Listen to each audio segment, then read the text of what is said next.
Muy buenos días, queridos hermanos, que el Señor les bendiga a cada uno de ustedes ahí en sus hogares.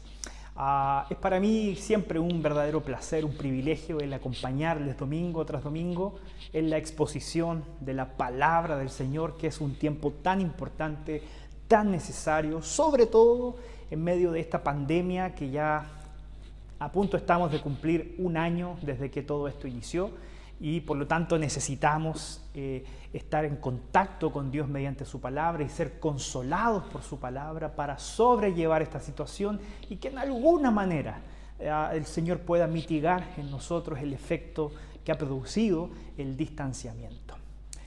Como usted tal vez percibió la semana pasada, comenzamos una nueva serie de sermones. Esta nueva serie se llama Revisión.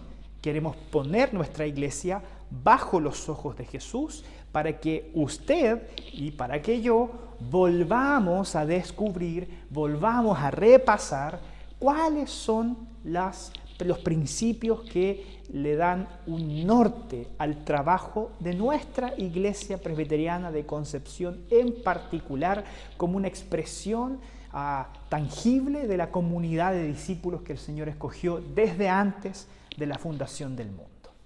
Por lo tanto, la semana pasada comenzamos hablando acerca de la misión y la visión de la Iglesia Presbiteriana de Concepción y cómo ella estaba profundamente enraizada en nuestra comprensión también de la Gran Comisión. Y también hoy día entonces vamos a avanzar hacia un segundo aspecto, un segundo tópico que nos parece sumamente importante destacarlo. Y tiene que ver con nuestra visión de ser una familia de fe y de acogida. Esto es sumamente importante para nosotros porque vivimos en un contexto en el que somos invitados constantemente a mirarnos solamente a nosotros mismos. Vivimos en una sociedad altamente individualista, en una sociedad altamente consumista que constantemente nos invita a ver el mundo de una manera autocentrada, como todo puede servir para mi propio beneficio y por supuesto eso ha afectado la manera en que las personas también perciben su relación con la iglesia. Así como nuestra mentalidad ha sido moldeada por la cultura hacia una mentalidad consumista, ello también ha afectado la manera en que nosotros vemos la iglesia de una manera también más consumista, más autocentrada. Y no quiero generalizar, por supuesto, ninguna generalización es buena, pero no son pocas las personas que perciben la iglesia como un elemento de consumo. Un elemento o un lugar en donde ellos pueden verse servidas, verse o sentirse amadas, o un lugar en donde esperan ser bendecidas. Y si nosotros vamos al Evangelio, vamos a descubrir que la noticia de salvación tiene que ver con que Dios nos amó de tal manera que decidió entrar en la historia a través de la persona de Jesús para probarnos su amor entregándose en la cruz y pagando la deuda que teníamos con Dios. Entonces lo que vemos es que Dios toma la iniciativa de conectarse con nosotros por amor, porque nosotros éramos incapaces de conectarnos con Dios por nosotros mismos. Entonces, cuando descubrimos y nos encontramos con el amor de Cristo, este amor manifestado por Dios a través de su Hijo en la cruz nos libra de las consecuencias eternas y temporales del pecado. ¿Para qué? Para revertir los efectos del pecado en nuestra vida. La redención en Cristo Jesús revierte los efectos del pecado en nuestra vida, los mitiga, los reorienta y por lo tanto, si una característica general de la cultura en la que nosotros nos desenvolvemos es apuntar hacia el individualismo y hacia el consumismo, la redención en Cristo Jesús transforma nuestras motivaciones para que usted ya no perciba la iglesia también desde esa mirada cultural, sino que también su mente pueda ser transformada para que hoy día usted perciba la iglesia desde la óptica bíblica. Ya no de manera autocentrada, individualista y consumista. El Evangelio de Cristo Jesús nos redime y revierte los efectos del pecado, para que en la comunidad de discípulos nosotros comprendamos que el Señor nos mandó a amar al prójimo como nos amamos a nosotros mismos. Nos mandó a animarnos, a amarnos, exhortarnos, y acogernos unos a otros en el amor del Señor. Y ese es el título de esta predicación, ¿no? Acogiéndonos los unos a los otros. Nuestra visión como iglesia es querer ser una familia. Lo dijimos la semana pasada. No somos un club social, no somos un club deportivo. Nuestros intereses no están en cosas pasajeras ni secundarias. Nos une el insuperable amor de Cristo Jesús y hemos sido llamados a ser una comunidad comprada por la sangre de Cristo para amarnos entrañablemente, recibirnos y acogernos unos a otros. Queremos que usted descubra en esta iglesia una familia con personas en las que puede confiar, contar y con la que puede también desplegar su servicio en el reino de los cielos, acogiéndonos, amándonos, siendo una familia de fe. Para allá queremos encaminar nuestra iglesia y es muy importante que usted lo sepa para que pueda también aportar en este propósito. Porque hay dos principales actitudes en esto, querido hermano. Por un lado, podemos llegar a la iglesia diciendo, ok, pruébenme que ustedes son una familia de acogida y recíbanme para que yo me sienta cómodo. Esa es una opción. Y está bien, queremos generar esos espacios de acogimiento sincero, honesto y verdadero. Pero en realidad mi desafío para ustedes hoy día tiene que ver desde la óptica contraria. Es cómo ustedes, queridos hermanos que están conectados a nuestra iglesia, que son miembros de ella o que aún están en un proceso de hacerse miembros, pueden llegar el día de mañana, cuando ya nos podamos volver a reunir, Dios mediante falte poco para eso, y pueden decir, ¿cómo yo puedo aportar para hacer de esta iglesia una verdadera familia de acogida? ¿Cómo yo puedo poner mi granito de arena? ¿Cómo yo puedo poner mi voluntad para que el día de mañana las personas que se conecten con esta congregación puedan sentirse realmente acogidas, amadas y consideradas? ¿Nota la diferencia? En la primera opción, la visión de la iglesia es una visión autocentrada. ¿Cómo pueden servirme a mí? En la segunda está el desafío bíblico de ver la iglesia de manera otro-centrada, como yo puedo tomar esta visión bíblica, materializarla para el beneficio, el cuidado y el amor de otras personas. Ese es el desafío que nosotros queremos plantearles hoy día. Y para eso vamos a leer en el libro de Hebreos, en la epístola a los Hebreos, capítulo 10, desde los versículos 23 al versículo 25, que dice así, va a aparecer ahora en su pantalla. Mantengamos firme, sin fluctuar, la profesión de nuestra esperanza, porque fiel es el que prometió.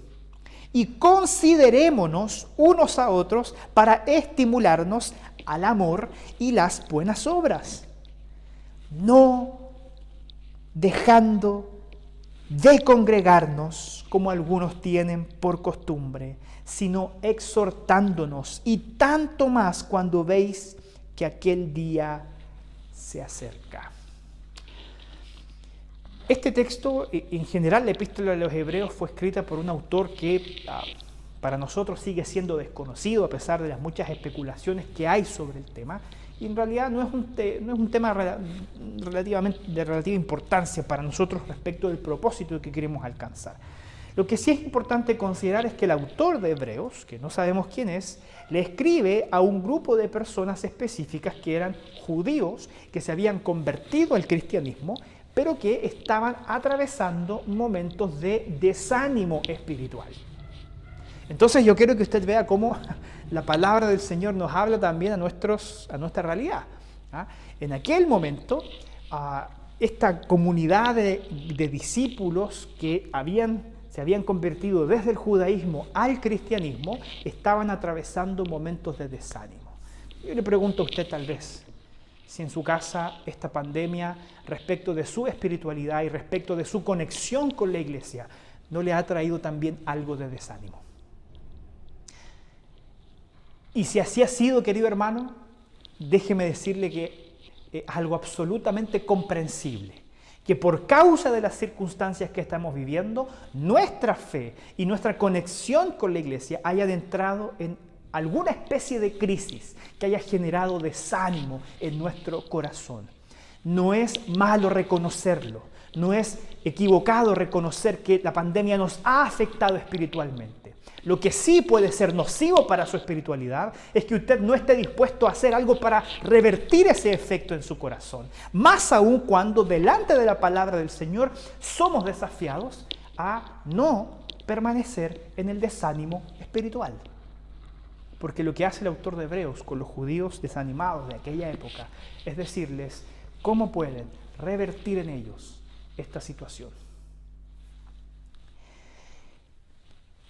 Y hay tres elementos que nosotros vemos en este texto que nos pueden ayudar a entender cómo hoy día podemos abrazar esta visión de ser una familia de fe y acogida para revertir también ese posible desánimo al que todos nos hemos visto expuestos por causa de los efectos de esta pandemia. Entonces preste mucha atención. Porque lo primero que nos dice el autor de Hebreos es que para que nosotros podamos sobreponernos al desánimo espiritual y avanzar en el objetivo de ser una familia de fe más acogedora, es que tenemos que, en primer lugar, mantenernos firmes. Mantenernos firmes. Esta expresión en el original, que para nosotros se traduce en dos palabras, mantener firme, en realidad es una sola palabra en griego, un verbo. Y este verbo es katekomen. Katekomen.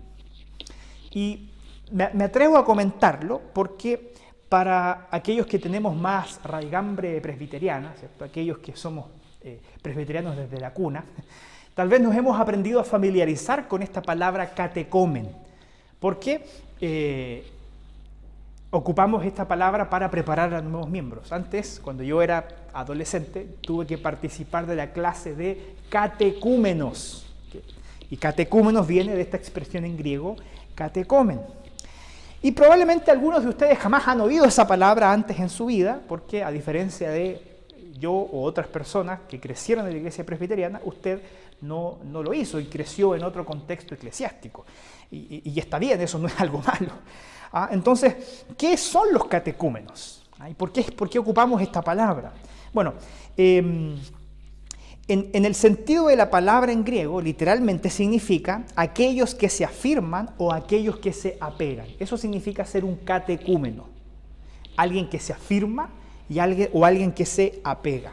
Entonces, la clase de catecúmenos, que hoy día en nuestra iglesia aquí presbiteriana en Concepción ya no se llama clase de catecúmenos, le cambiamos el nombre por discipulado, es una clase en donde participaban aquellas personas que, queriendo hacerse miembros de nuestra iglesia, debían primero afirmar su fe en las convicciones propias de nuestra denominación presbiteriana. Entonces, era la clase para aquellos que, habiendo tomado la decisión de seguir a Jesús, siendo conmovidos por el Espíritu Santo, aún debían conocer o aún debían profundizar mayormente en las enseñanzas de Jesús, para también de esa forma fortalecer su fe y fortalecer su carácter. Lo que buscaba esta clase es que las personas que tenían el deseo de hacerse miembro echaran raíces más profundas en su fe y se apegaran más a su fe. Entonces piense esto. El autor de Hebreos nos dice que delante del desánimo que nos puede rodear a causa de las circunstancias que estamos viviendo, él nos está invitando a no dar pasos hacia atrás. El autor de Hebreos nos dice, si usted está atravesando algún problema o tiempos de desánimo en su vida, no dé pasos hacia atrás, sino que dé pasos hacia adelante. Apéguese firmemente a lo que usted ha aprendido. Apéguese firmemente a los valores que le fueron enseñados mediante el Evangelio de Cristo Jesús. Esos valores tienen mucho que ver con lo que profesamos, con lo que confesamos. Y es por eso que nuestras confesiones de fe, es por eso que nuestras declaraciones de fe son tan importantes para nosotros, porque ellas también de alguna manera definen lo que somos como discípulos de Cristo. En medio del desánimo, a lo que usted debe apegarse firmemente y mantenerse firmemente es a lo que confesamos. Así uno se apega a la fe, manteniéndose firme en lo que profesamos, en lo que confesamos. Y esa palabra profesión, que aparece ahí también en el texto, en griego es homología, que significa literalmente un discurso en común. Un discurso en común, una única confesión, un único credo en momentos de desánimo espiritual. Entonces, apéguese a las declaraciones de fe que tenemos como comunidad de discípulos. Y es por eso que nos transformamos en una familia. Porque transformándonos en una familia, derribamos muchas de las barreras secundarias que nos separan, manteniéndonos firmes en la comunión porque tenemos una declaración y una confesión de fe que nos es común, que es muchísimo más importante, que es creer en Cristo Jesús como nuestro Señor y Salvador, siendo algo que es mucho más importante, que nos mantiene unidos, que cualquier otra diferencia secundaria que nos pueda separar. ¿Cuándo se hace posible esto? ¿Cuándo se hace posible manifestar esta firmeza en la fe? Bueno, cuando domingo a domingo, a pesar de que hoy día lo estemos haciendo a través de la pantalla, nos reunimos a leer la Biblia juntos. A leer la Biblia juntos. Cuando cantamos juntos las mismas alabanzas y los mismos himnos, aunque no estemos presencialmente juntos, aunque no estemos escuchando la voz de nuestros hermanos que también están cantando, sí poder entonar en las mismas alabanzas, sabiendo que ese numerito que aparece arriba en la pantalla, o creo que a este lado está, ¿cierto? Donde dice cuánta gente está conectada, o si nos está siguiendo por YouTube, abajo dice cuántas personas lo están viendo. Con esas personas usted está cantando y leyendo las mismas cosas, para producir en alguna manera una homología, un discurso en común que nos une, porque no vivimos en una iglesia que está orientada hacia lo individual, a pesar de que la cultura nos empuja para allá. Queremos ser una iglesia que vive lo colectivo de manera intensa, que vive la comunidad de manera profunda, porque entendemos que esa es la forma en que Dios quiere y que Jesús quiere que seamos iglesia. Hacemos esto cuando oramos en conjunto, cuando recitamos nuestros credos o nuestras confesiones de fe históricas, cuando reafirmamos juntos nuestra fe. ¿Cómo es eso de que esta profesión de nuestra fe comunitaria puede traer ánimo cuando está flaqueando mi fe? Y deje mostrar o confirmar este punto desde una óptica un poco más práctica. Uno de los grandes problemas que tenemos en esta cultura tan individualista y consumista, en la que muchos cristianos han caído, es que hay muchas personas que se conectan, y aquí no voy a decir ninguna mentira, pero hay muchas personas que se conectan para oír un sermón que les sirva o que les guste, porque más encima hoy día hay una mayor oferta, ¿sí? Hoy día, como nos estamos conectando virtualmente, yo escuchaba la reflexión de un presbítero hace un tiempo atrás, que decía que hoy día uno entra el día domingo en la mañana y es como entrar a un pasillo del supermercado, en donde usted tiene en los estantes distintas iglesias que ofrecen distintos productos. Entonces usted puede, con un solo link, pinchar cuál le gusta más. Querido hermano, si bien el hecho de que nos estemos congregando y conectando virtualmente no es algo malo en sí mismo, sí debemos evitar caer en los vicios que esto puede producir. Seguimos siendo una iglesia que debe mantenerse unida y firme a lo que cree, a lo que confiesa. Y para eso debemos entonces seguir considerando la importancia de estar conectados y de participar no solamente de la predicación, sino que también de toda la liturgia que es presentada para que usted pueda celebrar un culto en su casa, para que usted pueda celebrar un culto al Señor en su casa. No lo podemos celebrar acá, porque no podemos juntarnos todavía, pero sí podemos celebrar ese culto en casa y en conexión con el resto de nuestros amados hermanos que en ese mismo instante también están leyendo los mismos textos bíblicos y cantando las mismas alabanzas. Ahí existe entonces homología. Ahí existe un discurso en común. Ahí se manifiesta de manera tangible también nuestra expresión de ser familia.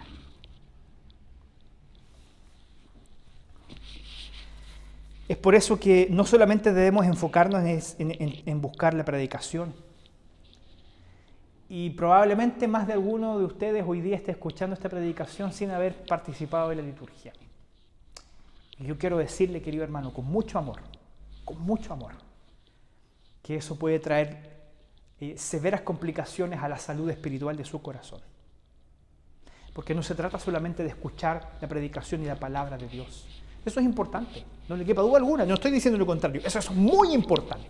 Sin embargo, así de importante como es escuchar la palabra del Señor, es importante tener comunión con el resto de los santos. Sí, pero pastor, no veo a mis hermanos, pero participar en el mismo horario, con las mismas oraciones, las mismas alabanzas, sí puede mitigar en nosotros el efecto que ha producido la pandemia por causa del distanciamiento obligado al que hemos tenido que someternos. Entonces, el primer desafío para enfrentar el desánimo en nuestro contexto es mantenernos firmes en nuestra confesión, en nuestras confesiones comunitarias de fe. Pero también, vamos a avanzar en el texto, es considerarnos unos a otros para estimularnos al amor y las buenas obras. Miren, considerándonos los unos a los otros para estimularse al amor y a las buenas obras. Entonces, segundo elemento, primero, mantenernos firmes, catecomen, catecomen y homología. ¿Sí? Son dos palabras, conceptos que esperamos que pueda ir incorporando también en su corazón y entendiendo lo que significan.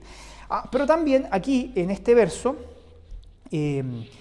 todo está ligado a lo anteriormente dicho por esta partícula aditiva, ¿cierto? Que es y. Es decir, que el momento de la confesión comunitaria de nuestra fe es muy importante para renovar constantemente nuestra fe. Sin embargo, no es suficiente.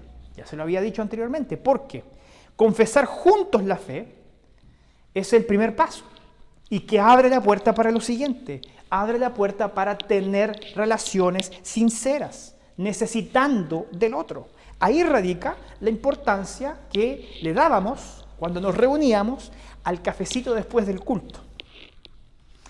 Porque ese era el momento en que podíamos considerarnos unos a otros. El consumista venía, participaba, le gustaba, sí, qué bonita alabanza, qué bueno el sermón, no, este domingo no me gustó tanto, no importa, me voy. No, considerarnos unos a otros es venir a sostener relaciones con aquellos que son también discípulos de Cristo y hermanos nuestros. Ahí radicaba la importancia de tomar un cafecito después del culto, compartir una galletita. Y eso es precisamente algo que lamentablemente no hemos podido estar haciendo últimamente por causa de nuestras circunstancias. Sin embargo, no por causa de nuestras circunstancias, ello ha dejado de ser un valor que queremos incorporar en el carácter de cada uno de aquellos que se conecta y se hace miembro de nuestra comunidad. El considerarnos unos a otros. ¿Para qué? Para estimularnos al amor y a las buenas obras. Y es por eso que en este punto es importante profundizar un poquito más en el significado de la palabra considerar. Lo vamos a hacer en 3 niveles. Considerar significa percibir, conocer y entender. Que parecen sinónimos, pero no lo son tanto. ¿Ya? Considerar a otro y transformarnos en una familia de acogida se manifiesta en 3 niveles: percibir, conocer o entender. Entonces, ¿qué significa percibir? Percibir es precisamente el hacer notar a las personas que están a nuestro alrededor. ¿Qué duda cabe que en algún momento de su vida, en algún contexto social, usted ha querido o ha sido empujado a pasar desapercibido? Es decir, que nadie note mi presencia. Ojalá nadie sepa que estoy aquí. Bueno, eso es precisamente aquello que en los ojos de Jesús nuestra iglesia no debe ser. Nosotros no debemos ser una comunidad en que las personas pasen desapercibidas, en donde no seamos capaces de notar a aquellas personas que quieren de alguna manera conectarse con nuestra comunidad para conocer más del Señor. Y eso se logra mediante una mayor sensibilidad. Sensibilidad. En percibir, en a veces levantar nuestra vista, en no tener nuestra vista tan pegada, ¿cierto?, ahí en el teléfono, pensando que estamos conectados con la gente, levantar nuestra vista y ver quién está a nuestro alrededor. Evidentemente, a través de la pantalla es difícil que usted pueda percibir quiénes más están siguiendo este culto. Yo me refiero a que esto no lo debemos perder cuando el Señor nos permita volver a este lugar. Porque si queremos seguir siendo una familia de fe, debemos entonces seguir practicando la sensibilidad para percibir al otro. Y fíjese, ese es el primer nivel, o la primera expresión, pero además de percibir, tenemos que también aprender a conocer. A conocer.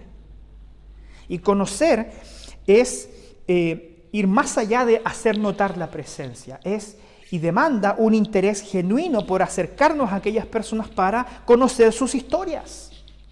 Para conocer sus historias y no juzgar a las personas meramente por las apariencias.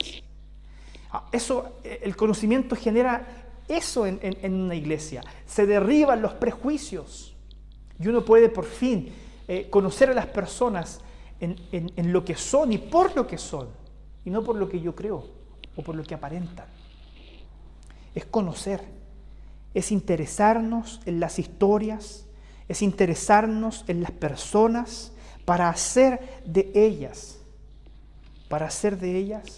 piezas importantes de este cuerpo, que es el cuerpo de Cristo, el cual Dios nos llamó a estar conectados.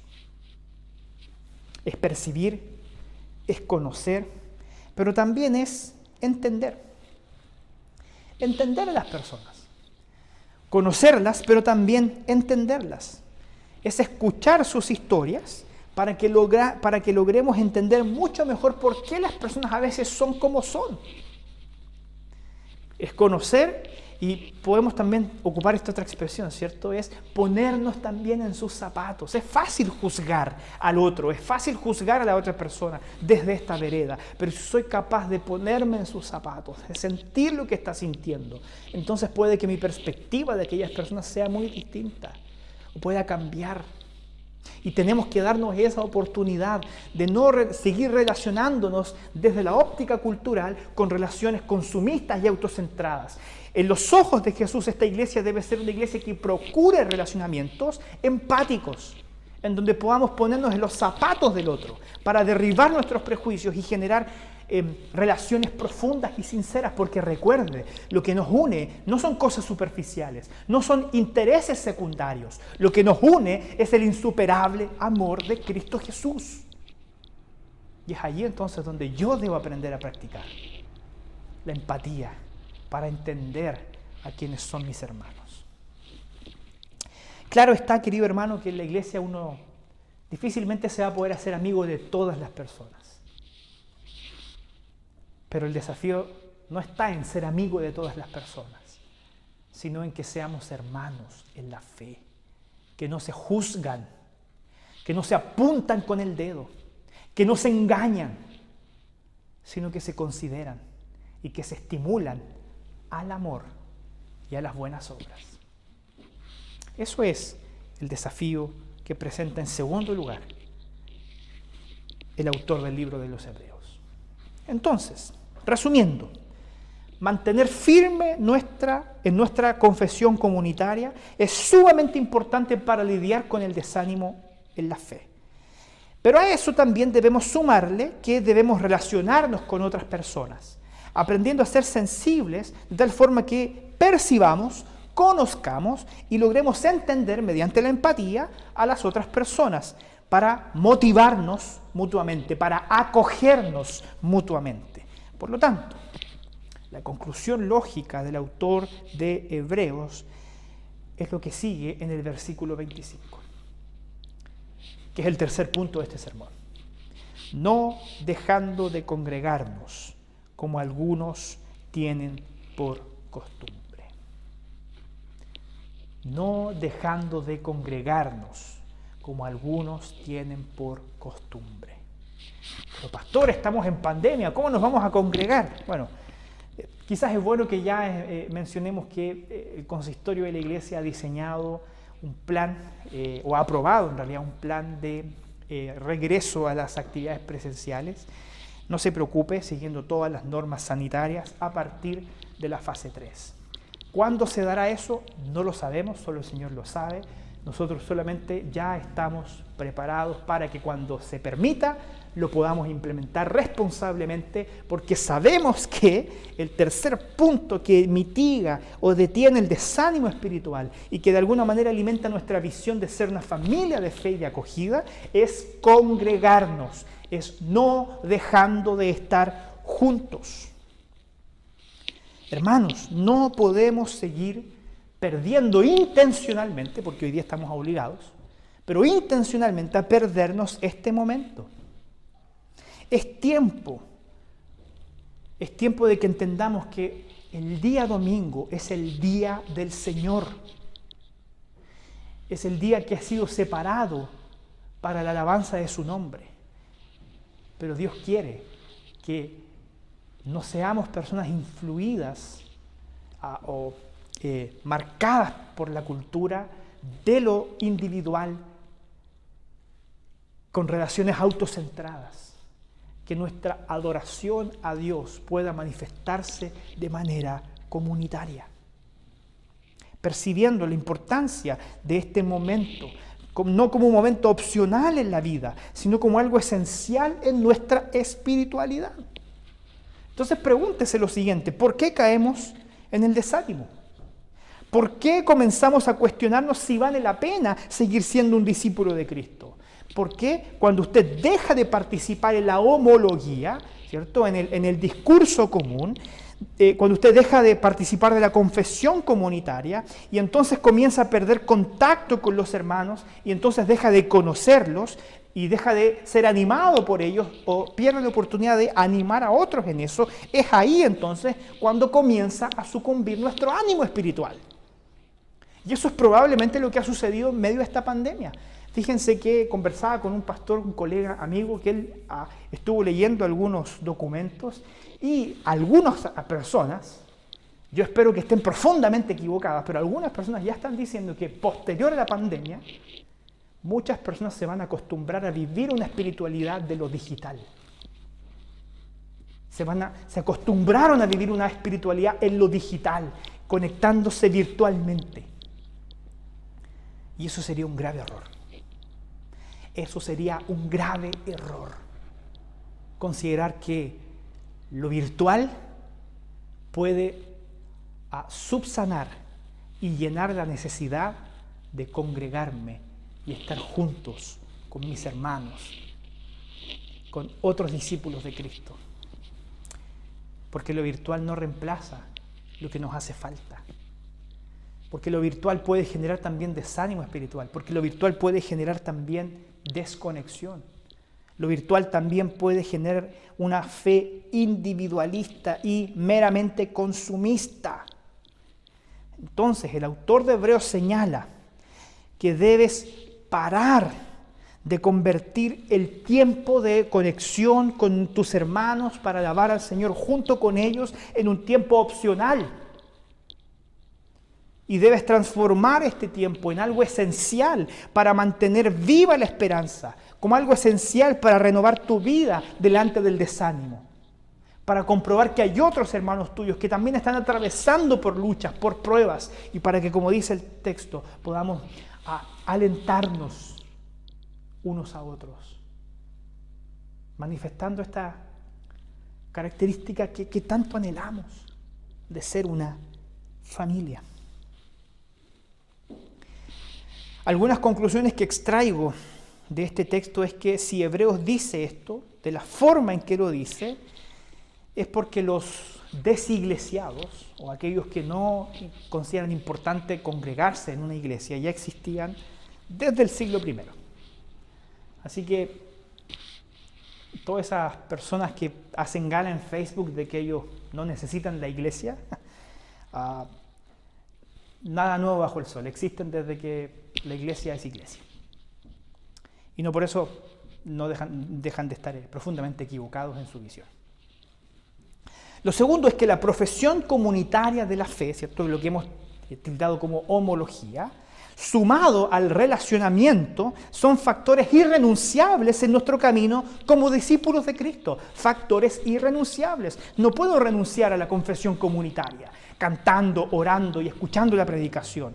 Tampoco puedo renunciar al relacionamiento. Ambos son factores esenciales para desarrollar y desplegar nuestra fe en Cristo Jesús. Si usted sigue a Jesús, necesita tener una comunidad. Si usted sigue a Jesús, necesita conectarse con la familia de Dios, porque allí se ejercita la homología y el relacionamiento. En ese lugar, no sentado en el living de su casa viendo el sermón desde YouTube, que por ahora es lo que tenemos.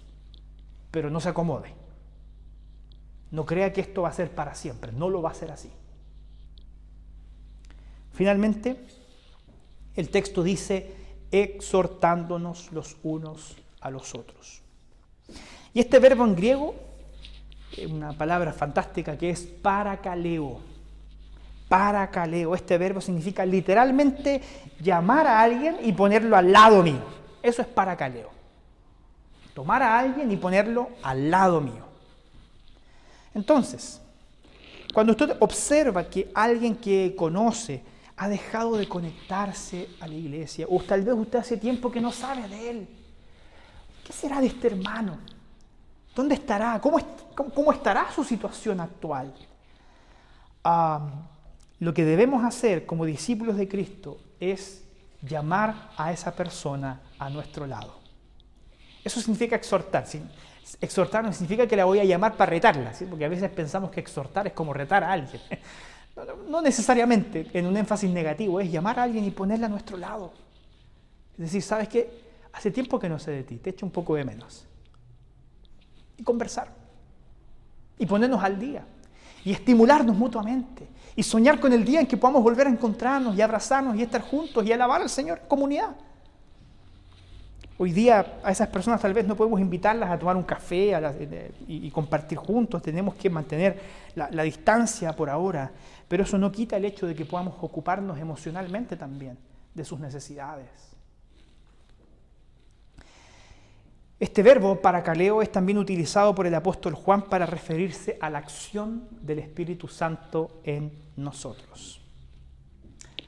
¿Qué es lo que hace el Espíritu Santo en nosotros? El Espíritu Santo constantemente nos llama a su lado, nos pone a su lado, parakaleo. De hecho, por eso Espíritu Santo, cuando se habla del Consolador, la palabra que se utiliza en griego ahí es parakleto, que es parakaleo en sustantivo. Entonces, cuando vivimos bajo la constante influencia del Espíritu Santo, Él entonces nos impulsará a acercarnos a las personas que nos rodean y nos podrá utilizar eventualmente como instrumentos para exhortar, para animar y para acoger a otras personas que están a nuestro lado. Y el texto termina diciendo, y tanto más cuando veis que aquel día se acerca. No dejen de congregarse como algunos tienen por costumbre, menos cuando sabemos que aquel día se acerca. ¿Y a qué día se refiere? Al día en que Cristo vuelva, al día en que Cristo regrese, Con esto, el autor de Hebreos nos señala que no debemos cambiar el momento de confesión comunitaria y el momento de exhortación mutua por cualquier otro momento de futilidad, por cualquier otro momento de alguna acción secundaria. Principalmente porque se acerca el día en que Jesús manifestará su presencia para consumar su reino de victoria y llamar a ese reino a quienes son su familia en la fe. Les dejo 3 desafíos para pensar y practicar. Y con eso terminamos. Primero, ¿cuál es tu actitud frente a los momentos de adoración comunitaria? Ya sea en el momento en que nos congregamos o ahora de manera virtual. ¿Cómo está tu actitud frente a estos momentos de adoración comunitaria? ¿Cuántas veces no hemos venido tal vez a este espacio virtual y nos hemos distraído con otras cosas? Porque hemos llegado a considerar que este espacio en realidad no es tan importante. Considere que el culto al Señor no solo es escuchar la predicación del pastor. El culto al Señor es algo que comienza desde el preludio hasta la bendición. Y todo eso lo podemos disfrutar en comunidad estando conectados al mismo tiempo, en diferentes lugares, pero al mismo tiempo, con quienes son nuestros hermanos en la fe, quien es nuestra familia espiritual. Y por qué no, de pronto aprovechar para dejar abajo en Facebook o en YouTube algún saludo. Algunas personas lo hacen. Algunas personas dejan sus comentarios, dejan sus saludos. Eso de alguna manera hace viva la comunión, porque nos podemos ver y nos podemos considerar unos a otros. En segundo lugar, ¿en qué momentos de tu vida abres espacio para la consideración y el estímulo a otros? ¿O caíste en el juego moderno de la vida autocentrada, individualista y consumista? Si has hecho de este tiempo un espacio para solamente venir y consumir algún producto, sin querer relacionarte con nadie, déjame decirte entonces que no estás viviendo la iglesia como Jesús quiere que vivas la iglesia. Y es por eso que esta iglesia tiene como visión transformarse y llegar a ser una familia de fe y de acogida. Porque queremos ser tu familia y queremos que te conectes con nosotros, que te sientas amado por nosotros, pero que también sirvas a otros en el contexto de esta comunidad. Y en tercer lugar, ¿existe alguien que hace tiempo no ves conectado a las actividades de la iglesia y que tal vez deberías contactarlo? ¿Hay alguien con quien tú compartías habitualmente en la iglesia y que hoy día no lo has podido ver por causa de las circunstancias? Amigos, familiares, personas que tal vez en este lugar se sentaban al lado tuyo y que no has podido hablar con ellos porque no se te ha ocurrido y los dejaste sencillamente de ver. ¿Qué haremos en relación a eso? ¿Qué harás en relación a eso? Te desafío. Toma tu teléfono, abre WhatsApp, llama por teléfono, manda un mensaje por Facebook, manda un mensaje privado por Instagram. Hoy día no hay excusas para mantenernos conectados, más que la sola indisposición de nuestro corazón. Que el Señor tenga misericordia, que nos ayude a mantener viva esta visión de ser una familia, para que cuando esta infame pandemia se acabe, ojalá a mediados de año y podamos volver a congregarnos, nos reencontremos como una gran familia para fundirnos en un abrazo de adoración a Dios. Así es como Dios quiere que seamos iglesia. Te invito a que inclines tu rostro y me acompañes en esta oración final. Padre Celestial, te alabo y te bendigo porque tú eres bueno y misericordioso. Porque tu palabra no nos puede dejar indiferentes y ella hoy día nos ha traído un desafío muy concreto a nuestra vida. Nos ha desafiado, Señor, a dejar a la comodidad y también, Señor, no acostumbrarnos a vivir la iglesia de esta manera, Hoy día nos incomoda, Señor, para que realmente sintamos el peso de no poder estar en este lugar congregados, juntos, amándonos, Señor, hablándonos, considerándonos, acogiéndonos unos a otros. Señor, perdónanos si nos hemos acomodado. Perdónanos, Señor, si incluso hasta hemos llegado a decir que esta forma de iglesia nos gusta más que la anterior. Ten misericordia de nosotros y anímanos, Padre. Pon a tu Espíritu Santo en nosotros para que nos convenza de ese pecado, Señor. Nos invite a arrepentirnos, Señor, y anhelar realmente el día en que podamos reencontrarnos y abrazarnos con nuestros hermanos para seguir siendo esa familia de fe y de acogida que tú quieres que seamos, Señor. Bendice a cada familia que está ahí en sus hogares. Cuida de ellos, Señor. Aliméntalos en la fe y hazles sostenerse por un tiempo más, Señor, hasta que podamos volver a encontrarnos. Te lo pido, Señor, en el nombre de Jesús, nuestro Salvador.